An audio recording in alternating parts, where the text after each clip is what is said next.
누가복음 15장 11절 말씀부터 24절까지 제가 봉독을 합니다. 또 이르시되 어떤 사람에게 두 아들이 있는데 그 둘째가 아버지에게 말하되 아버지여 재산 중에서 내게 돌아올 분깃을 내게 주소서 하는지라. 아버지가 그 살림을 각각 나누어 주었더니 그 후 며칠이 안 되어 둘째 아들이 재물을 다 모아가지고 먼 나라에 가 거기서 허랑방탕하여 그 재산을 낭비하더니 다 없앤 후 그 나라에 크게 흉년이 들어 그가 비로소 궁핍한지라. 가서 그 나라 백성 중 한 사람에게 붙여 사니 그가 그를 들로 보내어 돼지를 치게 하였는데 그가 돼지 먹는 주염 열매로 배를 채우고자 하되 주는 자가 없는지라. 이에 스스로 돌이켜 이르되 아버지에게는 양식이 풍족한 품꾼이 얼마나 많은가. 나는 여기서 주려 죽는구나. 내가 일어나 아버지께 가서 이르기를 아버지 내가 하늘과 아버지께 죄를 지었사오니 지금부터는 아버지의 아들의 일컬음을 감당하지 못하겠나이다. 나를 품꾼의 하나로 보소서 하리라 하고 이에 일어나서 아버지께로 돌아가니라. 아직도 거리가 먼데 아버지가 그를 보고 측은히 여겨 달려가 목을 안고 입을 맞추니 아들이 이르되 아버지 내가 하늘과 아버지께 죄를 지었사오니 지금부터는 아버지의 아들의 일컬음을 감당하지 못하겠나이다 하나 아버지는 종들에게 이르되 제일 좋은 옷을 내어다 입히고 손에 가락지를 끼우고 발에 신을 신기라. 그리고 살진 송아지를 끌어다가 잡으라. 우리가 먹고 즐기자. 이 내 아들은 죽었다가 다시 살아났으며 내가 잃었다가 다시 얻었노라 하니 그들이 즐거워하였더라. 아멘. 조금 추우셨습니까? 예. 감기가 걸리지 말으셔야 할 텐데. 자, 옆에 분들하고 같이 한번 인사하시면 좋겠습니다. 건강하시기 바랍니다. 예, 감기 걸리지 마세요.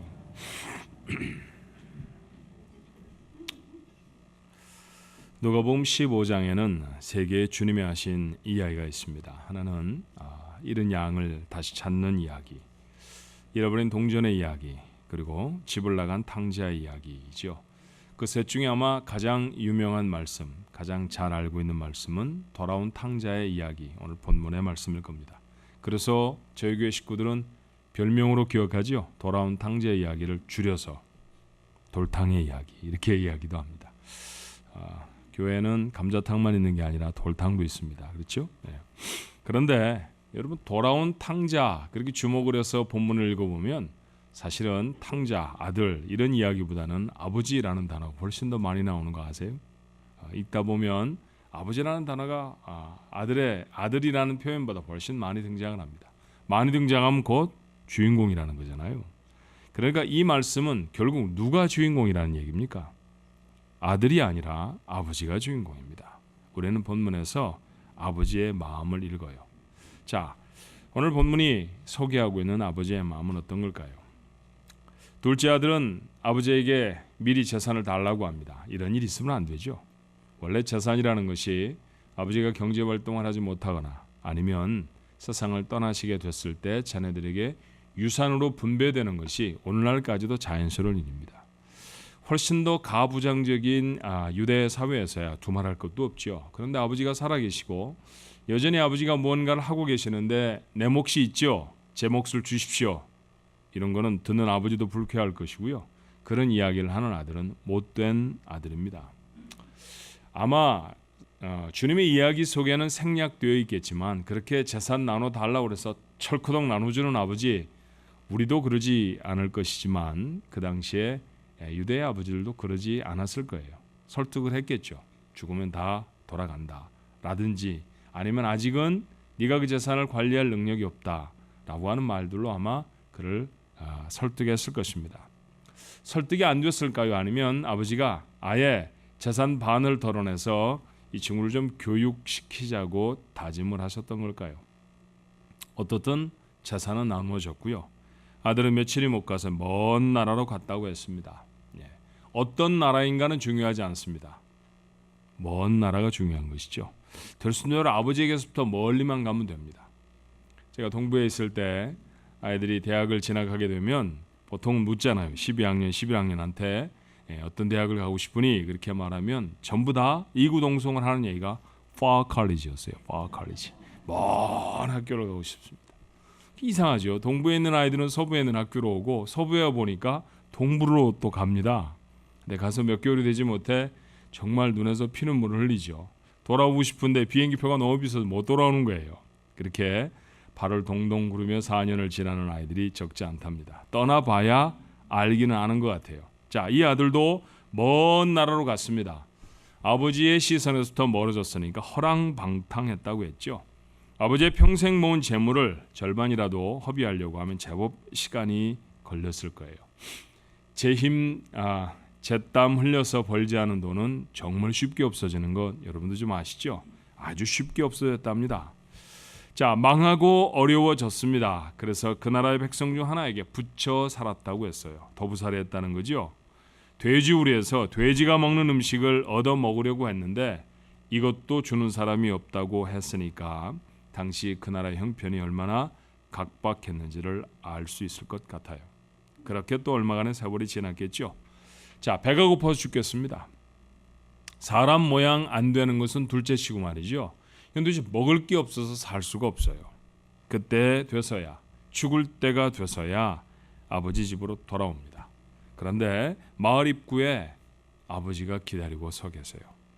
아무런 예고도 없이 돌아오는 거 아니에요? 요즘 같으면 이메일이라도 했겠는데 제가 비행기를 몇 시에 도착합니다. 뭐 이런 이야기대로 남길 수 있었을 터인데 당시에는 그런 거 가능한 일이 아니잖아요. 여러분, 먼 나라로 갔으니까 돌아올 때도 시간은 제법 걸렸겠죠. 돌아오기로 아들이 다짐을 하고 그 긴 거리를 터벅터벅 그렇게 왔을 것입니다. 그런데 아버지가 그 자리에 계십니다. 누구보다도 먼저 맞이해 준 사람이 아버지였다는 것이죠. 본문은 이렇게 말해요. 이에 일어나서 아버지께로 돌아가니라. 아직도 거리가 먼데 아버지가 그를 보고 측은히 여겨 달려가 목을 안고 입을 맞추었다고 했습니다. 우스운 질문이지만 이 말씀을 나눌 때마다 성도들과 함께 이 말씀을 나눌 때마다 제가 하는 질문이 있어요. 아버지는 언제부터 거기 서 계셨을까요? 아들이 올 것 같다라고 하는, 마치 비가 올 것 같으면 신경통으로 다리가 욱신욱신 쑤시듯이 이 아버지가 특별한 능력이 있어서 내일쯤 올 거야 그리고 어제부터 서 계셨을까요? 막 그랬을 경우는 많지 않습니다. 이 아버지가 그곳에 서 있었던 것은 아마도 그 아들이 나간 다음 날부터가 아닐까 하는 생각이 들어요. 처음부터이겠죠. 아들이 허랑방탕하며 아버지를 잊고 있었던 시간에도 아버지는 아들을 기다리며 동구 밖에 서 계셨습니다. 돼지우리를 헤매며 목숨을 구걸하느라 아버지 같은 존재는 기억도 못할 때에도 아버지는 그곳에 계셨죠. 이게 아버지 마음입니다. 어떤 상황에도 아무리 시간이 흘러도 변함이 없는 아버지의 사랑을 본문에서 우리는 보죠. 아버지의 기다림은 단순히 아들이 보고 싶다라고 하는 그런 연민 이상이었던 것 같아요. 만약 마을 사람 중 누군가에게 아들이 먼저 보여진다고 하면 그건 어쩌면 돌에 맞아 죽었을지도 모릅니다. 왜냐하면 아버지를 부끄럽게 한 표류나이기 때문이죠. 아버지가 아직도 살아계신데 그 재산을 강탈하다시피 덜어서 간 내용이나 그리고 그것으로 허랑방탕해서 모든 것들을 다 날려버리고 거짓골이 되어진 것이나 동네 사람들이 기뻐할 만한 사람은 절대로 못 됩니다. 자, 유대의 법에는 그렇게 가정을 또는 아버지를 부끄럽게 한 자를 돌로 쳐서 죄를 제하고 부끄러움을 가려라 이런 율법이 있죠. 그랬으니 아마 열심히 있는 동네 사람들이 손에 돌을 들고 와서 저 못된 놈이 왔으니까 죽여서 다른 아이들이 보고 배우지 못하게 합시다. 아마 그랬을지 몰라요. 그런 아들을 돌로 쳐 죽이는 것이 동네 사람들의 의료움이었기 때문입니다. 그래서 누구보다도 먼저 그를 만나야 할 사람은 아버지여야 했습니다. 다른 사람이 보면 죽을 수도 있기 때문에 아버지가 그 아들을 첫 번째로 만나야 합니다. 그런 절박함으로 긴 날을 돌아올 기약도 없이 아들의 생명을 구하기 위해 아버지는 그 자리에서 기다리고 계셨다고 했죠. 자, 오늘 말씀해 보니까 그 아버지가 아들을 발견하고 달려갔다고 했습니다. 당연한 거라고요. 사실 아들이 저기 옵니다. 딸이 저기 있습니다. 너무 사랑하고 보고 싶으면 달려갈 수 있죠. 요즘 같아서야 뭐 이게 대단한 일이겠는가 할 수 있지만요. 그런데 유대인의 복장을 한번 생각해 볼까요? 예수님이 십자가 달리실 때 그 옷을 제비 뽑아서 나누었다라는 이야기 여러분 아시죠? 그때 유대인의 옷을 어떻게 짰다고 했습니까? 통으로 짠 옷이다 그랬잖아요. 바지 같은 게 아니었던 것 같습니다. 위에서부터 통으로 아래까지 치마 비슷하게 내려서 입는 것이 유대인 남자들의 복색입니다. 여러분 그런 롱 치마 입고서는요, 긴 치마 입고 뛰는 거 쉬워요, 안 쉬워요? 저 치마 입고 뛰어본 적이 없는데 좀 도와주실래요? 어때요? 치마 입고 뛰는 거 쉽지 않죠? 꼭 실험을 해보셔야 되겠다는 얘기입니까? 어려울 것 같아요. 치마가 치렁치렁 발목에 감기는데 달려갈 수가 없어요. 자, 내가 치마를 입고 있는데 뛰어야 한다. 그러면 방법은 하나밖에 없습니다. 어떻게 해야 되나요? 치마를 걷어 올리는 것밖에 없죠. 그리고 달려갔을 것입니다. 아마 아버지가 겉옷을 들고 달렸다고 하면 아버지의 맨다리가 보였을 거예요. 유대인들에게 맨다리를 남에게 보이는 일은 가장 수치스러운 일 중에 하나였습니다. 그냥 팔을 벌리고 기다리고만 계셔도 되지 않았을까요? 그런데 아버지는 그렇게 하지 않았죠. 아버지는 달려갔습니다. 자식을 위해서라고 하면요, 부끄러운 것도 상관이 없었습니다. 이게 아버지의 마음입니다. 크리스티애니티 투데이라고 하는 미국의 가장 유명한 기독교 잡지가 있죠. 그 잡지의 편집장을 지냈던 필립 얀시라는 사람이 실화를 우리한테 하나 소개해 주었는데 몇 번쯤 아마 설교 시간에 나누었던 것 같아요. 그런데 이 말씀 다시 여러분과 나누기를 위해서 말씀을 준비하면서도 여전히 그 이야기가 마음에 떠올라서 한 번 더 나누려고 합니다. 디트로이트라고 하는 자동차로 유명한 동네가 있잖아요. 그곳에서부터 북쪽으로 얼마쯤 떨어진 곳에 조그마한 도시 트래비스라고 불리워지는 도시에서 실제로 있었던 일이었다고 합니다. 자, 한 그저 평범한 중산층 가정이었어요. 그런데 딸이 어느 날부터 아버지에게 불만을 갖기 시작합니다. 내용은 하나였어요. 자기가 재밌어 하는 거는 아버지가 다 하지 못하게 하는 거죠. 짧은 치마 입고 싶은데 아버지는 그러면 안 된다고 합니다. 배꼽이 드러나는 옷이면 참 멋져 보이는데 가려야 한다고 이야기하죠. 저녁 9시 이후가 기가 막히게 즐겁잖아요. 오죽하면 한국 아이들은 불금이라고 하겠습니까? 불타는 금요일 저녁 말이죠. 그러니 그런 시간이 참 좋은데 일찍 들어와라. 잠은 꼭 집에서 자야 한다. 꼭꼭 챙겨 먹어야 한다. 그 친구는 만나면 안 된다니까. 정말 잔소리가 너무 많았어요. 아이의 마음속에는 자기가 재밌는 것을 다 방해하는 것이 아버지처럼 보였습니다. 어느 날 집을 떠나기로 결정을 하지요. 자, 10대 아이가 부모가 싫어서 집을 떠나는 것을 뭐라고 말합니까? 가출 그렇게 말합니다. 그렇죠? 그리고 시카고에서 어른들을 상대로 몸을 팔면서 살아가게 돼요. 자, 잠시 동안은 어리고 싱싱한 아이가 왔으니까 인기가 좋았던 것 같습니다. 멋진 옷을 입었고요. 먹고 싶은 음식 마음껏 먹었습니다. 고층 빌딩의 맨 위층의 펜트하우스를 아저씨들이 얻어줘서 잘 살았습니다. 그런데 그렇게 엉망으로 살면 몇 년 지나지 못해 몸이 부서지는 건 틀림없는 사실이잖아요. 병들었습니다. 더 이상 아저씨들과 상대할 수 없게 되어지자 쫓겨나게 되어졌죠. 그리고 이제는 거리에서 햄버거 하나를 위해서 몸을 팝니다. 어느 날도 그랬어요. 그래서 겨우 끼니를 때우고 패스트푸드 그 모퉁이 한 곳에서 마에게 쩔어서 정신을 잃었다가 아득하게 정신을 차렸는데 눈앞에 희미하게 들어오는 것이 공중전화 박스였습니다. 집이 있었지. 집에다 전화 한번 해볼까?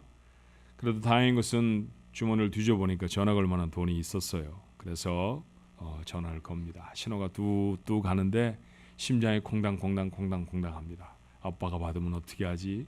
뭐라고 말을 처음 시작해야 할까? 별의별 생각이 다 들었어요. 그런데 이게 다행일까요? 불행일까요? 그만 전화가 딸칵하고 걸려지긴 걸려졌는데 앤서링 머신이 돌아갑니다. 저희는 지금 다 집을 비웠습니다. 메시지를 남겨두시면 곧 연락을 드리겠습니다. 그냥 끊을까 하다가 짧게 이렇게 말합니다. 아빠, 나예요. 집으로 돌아가려고 해요.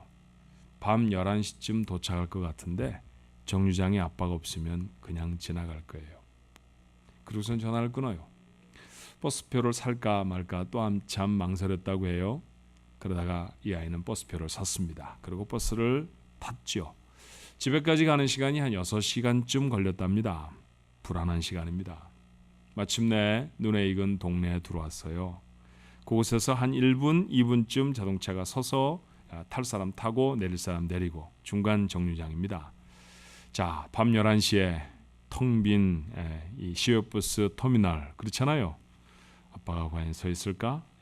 아이는 차마 눈을 뜨지 못하고 터미널에 들어섰다고 하지요.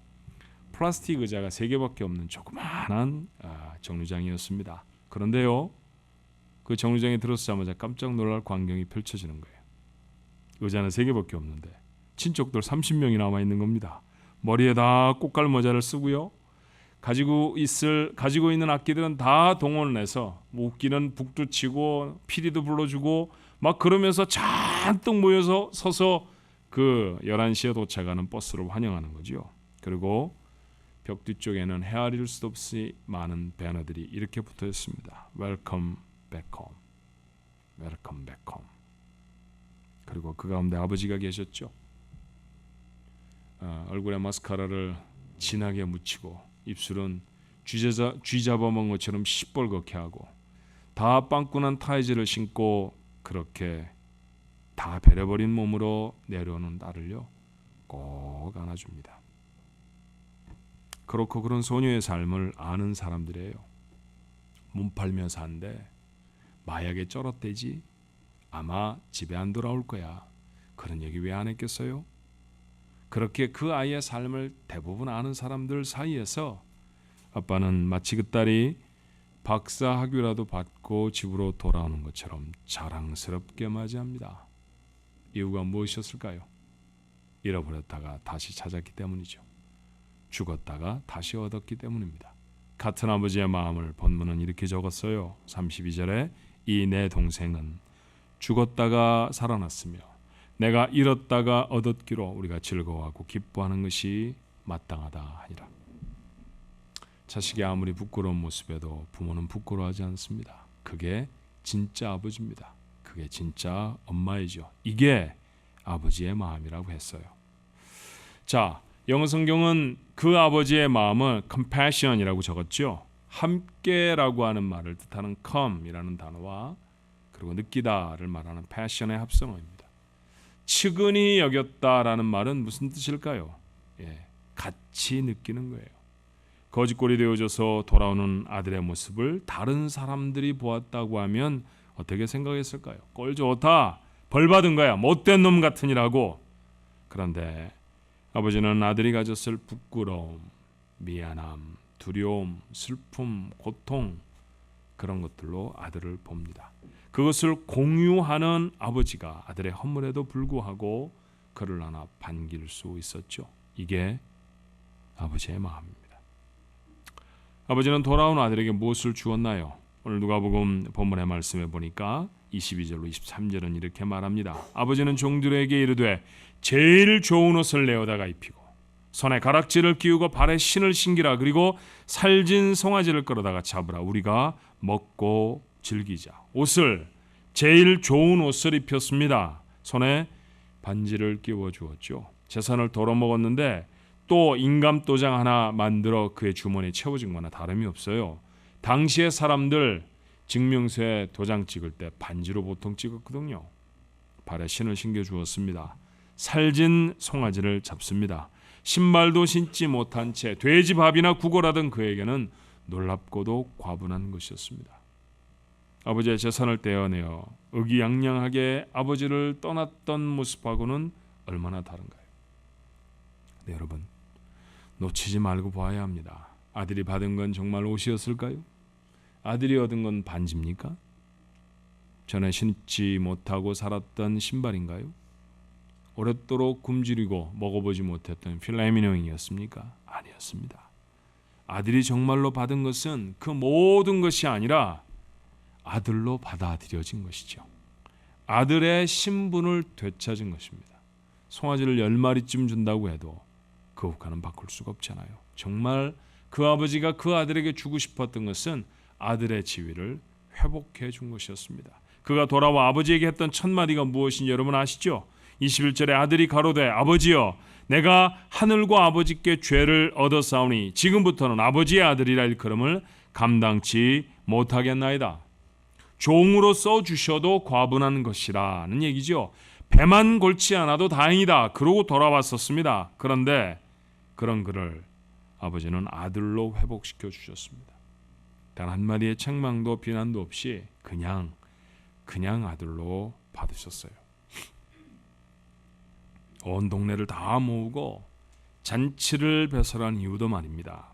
돌아온 탕자가 여전히 자기의 아들임을 세상에 선포하는 예식이었죠. 이야기는 주님이 소개하신 천국의 비유였습니다. 당연히 이야기 중에 아버지는 하나님 아버지이십니다. 사실을 인정해야 합니다. 얼마나 의기양양하게 하나님이 없이도 살 수 있을 것처럼 하나님을 떠났었는지 몰라요. 예수를 믿고 있으면서도 지난 한 주간의 삶이 어쩌면 그랬을지 모릅니다. 하나님 없이도 살 수 있을 것처럼 세상에 푹 젖어서 살아왔던 모습, 혹 우리 것 아니었나 하는 생각이 들어요. 그런데 하나님 아버지는 하루를 첫날을 하루처럼 나를 기다리셨습니다. 그리고 도무지 살아갈 방법이 없던 그 절체절명의 순간에 내게 달려와 나를 안으셨죠. 하나님이 이 일을 위해 무엇을 하셨던가요? 강도 중에 하나와 같이 십자가에 벌거 벗겨진 채 매달려서 생명을 주시지 않았었습니까? 히브리서는 잊지 말라고 우리에게 이렇게 전합니다. 믿음의 주요 또 온전하게 하시는 이인 예수를 바라보자. 그는 그 앞에 있는 기쁨을 위하여 십자가를 참으사 부끄러움을 개의치 아니하시다니 하나님 보좌 우편에 앉으셨느니라. 여러분, 벌거벗고 모두가 다 보는 앞에 십자가에 높이 달린다는 것 얼마나 부끄러운 일입니까? 그런데 그렇게 하셨어요. 제가 한때 자전거를 타면 참 좋더라고요. 운동도 되어지고 1시간쯤 자전거를 타면 아주 이렇게 리프레시 되는 것 같아서 사고가 있기 전까지는 제가 제법 열심히 탔습니다. 어느 날 호기를 부렸어요. 지금 사는 사택보다 조금 더 먼 배쯤 먼 곳에 살 때인데요. 언덕이 많잖아요, 이 동네가.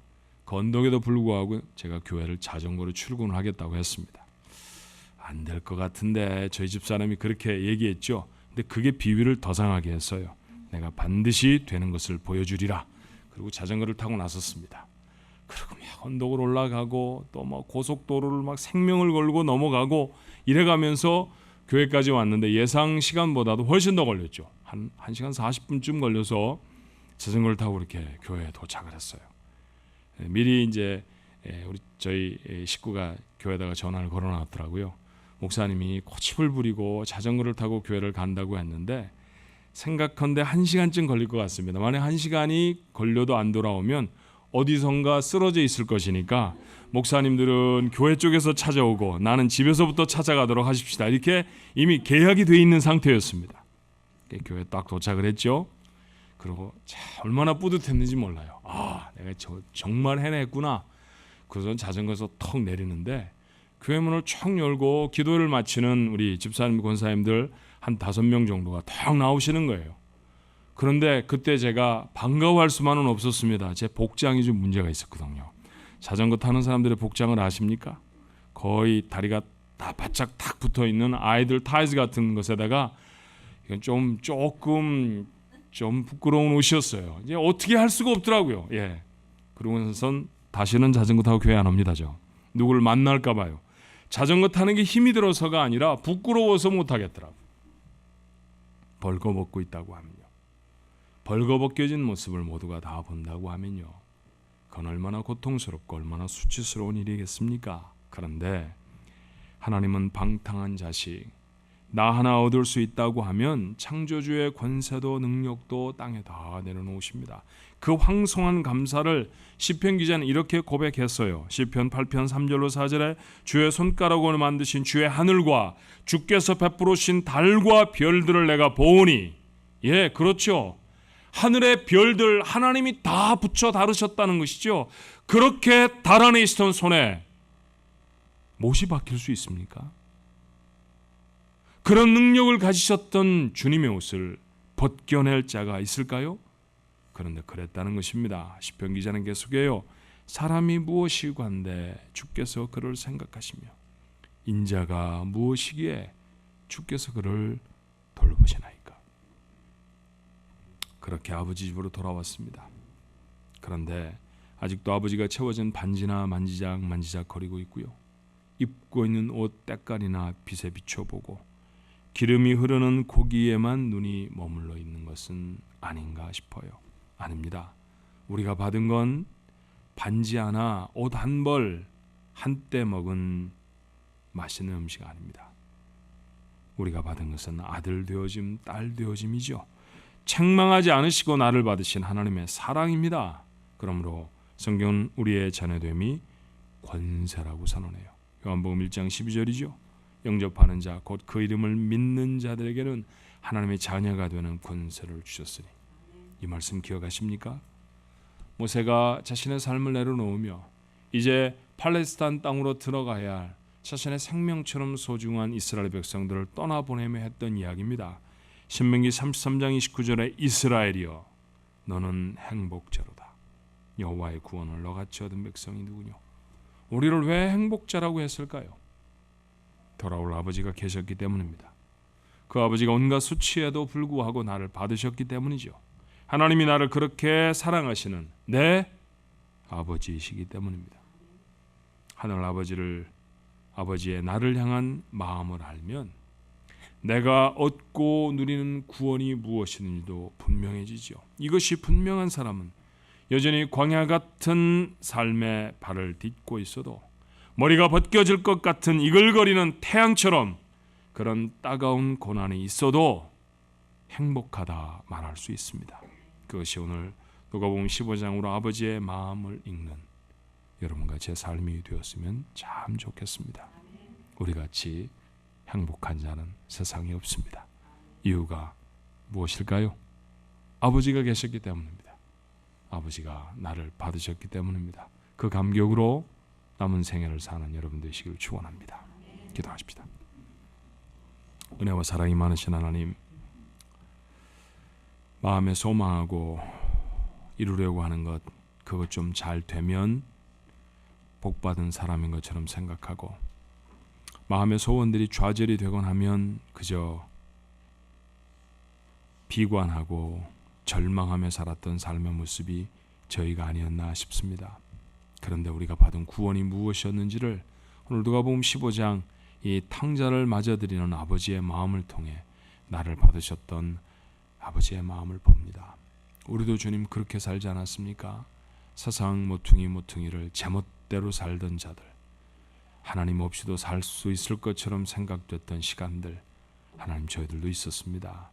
그러다가 문제를 만나고 어려움 앞에 서고 이건 내 힘으로 안 되는구나, 그리고 부끄럽고 초라한 모습으로 아버지께 돌아왔는데 아버지는 나를 왕처럼 대하셨습니다.